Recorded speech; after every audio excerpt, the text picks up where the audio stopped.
जी नमस्कार, आपका एक बार फिर से बहुत बहुत स्वागत है स्टोरी वे पर।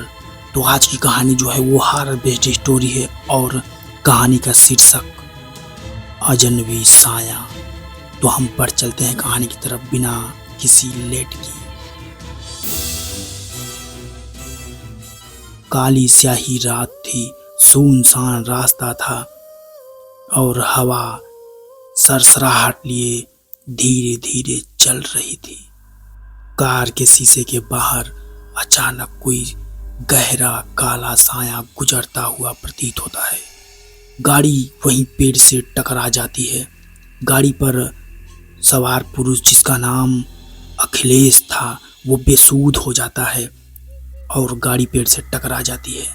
कुछ घंटों बाद अखिलेश को होश आता है तो वह खुद को अस्पताल के बिस्तर पर पाता है।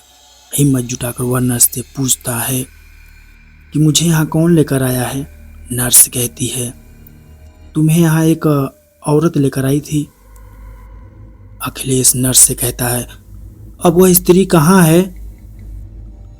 नर्स कहती है, पता नहीं, अभी अभी तो यहीं थी, शायद चली गई हो। आपके घर से कोई हो तो हमें बता दीजिए, हम उनको सूचना दे देंगे, वो आपको अस्पताल में मिलने चले आएंगे।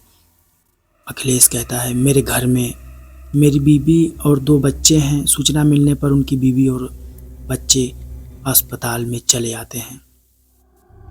कुछ दिनों तक अखिलेश का इलाज चलने के बाद उसको अस्पताल से छुट्टी मिल जाती है। अखिलेश और उसकी पत्नी और उसके 2 बच्चे फिर उसी रास्ते पर कार से घर की ओर जा रहे होते हैं कि अचानक फिर उसी रास्ते से गुजर रहे होते हैं कि एक काला साया फिर उनके सामने आता हुआ दिखाई देता है। इस बार गाड़ी को वो रोकता नहीं, बिल्कुल परछाई के बीचों बीच से गाड़ी को भेजता हुआ आगे चला जाता है। कुछ दूर सुनसान रास्ते पर आगे जाने के बाद उसे एक बूढ़ा आदमी नजर आता है। अखिलेश गाड़ी रोक देता है और बूढ़े आदमी के पास जाकर उससे पूछता है, बाबा, आपने किसी औरत को यहाँ देखा है क्या। वृद्ध आदमी खांसते हुए बोलता है, कहीं आप उस औरत की तो नहीं बात कर रहे बेटा। वृद्ध कहता है, वह अक्सर यहाँ नजर आया करती है। असल में वह औरत अब इस दुनिया में नहीं है, वह मर चुकी है। यह सुनकर अखिलेश स्तब्ध हो जाता है। फिर वृद्ध कहता है, महीनों पहले एक कार दुर्घटना में उस स्त्री एवं उसके परिवार की मृत्यु हो गई थी, वक्त पर इलाज ना मिलने की वजह से बेटा। शायद ये उसी की आत्मा है जो हर आने जाने वाले की मदद करती है। अखिलेश इन सारी बातों को सुनकर बिल्कुल शॉक हो जाता है कि वो स्त्री जो पहले मर चुकी है, उसने मुझे अस्पताल पहुंचाया और मुझे समय पे इलाज मिल पाया। आज मैं उस स्त्री की वजह से जिंदा हूँ जो अब इस दुनिया में नहीं रही।